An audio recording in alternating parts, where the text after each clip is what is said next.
মাত্র 6 একর নিয়ে তৈরি একটা দ্বীপ, আর তাকে ঘিরে নানা গল্প, কিছুটা বাস্তব কিছুটা অলৌকিক। সংক্ষেপে এই হলো ড্রেক আইল্যান্ডের কাহিনী। কি আছে প্লাইমাউথ থেকে মাত্র 600 গজ ব্যবধানে অবস্থিত এই আইল্যান্ডে? একটা প্রাইভেট বিচ, দুর্গ, কয়েকটা পরিত্যক্ত কামান এবং বিলাসবহুল হোটেল তৈরির ছাড়পত্র।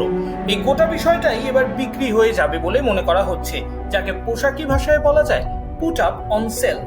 16 শতাব্দীর শেষের দিকে স্যার ফ্রান্সিস ড্রেক প্লাইমাউথ থেকে ভূপর্যটন শুরু করেছিলেন। তখন থেকেই তার নামেই নামকরণ হয়েছিল এই আইল্যান্ডের, যাকে ভুতুরে দ্বীপ বলা হয়। পুরনো ব্যারাক, কার্তুজের বাতিল ঘর থেকে শুরু করে মাটির নিচের গান পাউডারের কারখানা, আদ্যপান্ত মিলিটারি ইতিহাসে ভরা আনাজকানাজ। 2000 বছরের বেশি ইতিহাস ঘিরে আছে এই আইল্যান্ডকে। 1135 সালে এখানে তৈরি হয়েছিল প্রথম স্থাপত্য। বলা হয় প্রাচীন অতীতেই এখানে নিউক্লিয়ার প্রতিরোধক ব্যবস্থা এত মজবুত ছিল যে স্প্যানিশ আর্মাডা তাদের সেরা সময়েও এই ছোট্ট দ্বীপে নোঙর করতে সাহস করেনি। দ্বীপটিতে নাকি অন্তত 15 জন মিলিটারি ভূত রয়েছে।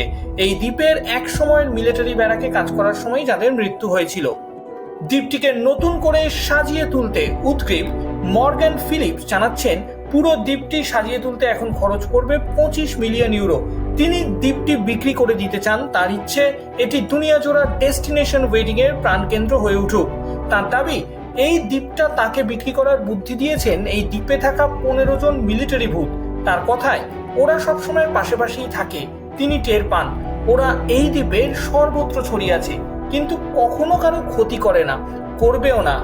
তিনি মনে করেন ওই ভূতগুলি মানুষের ভালোই চায়।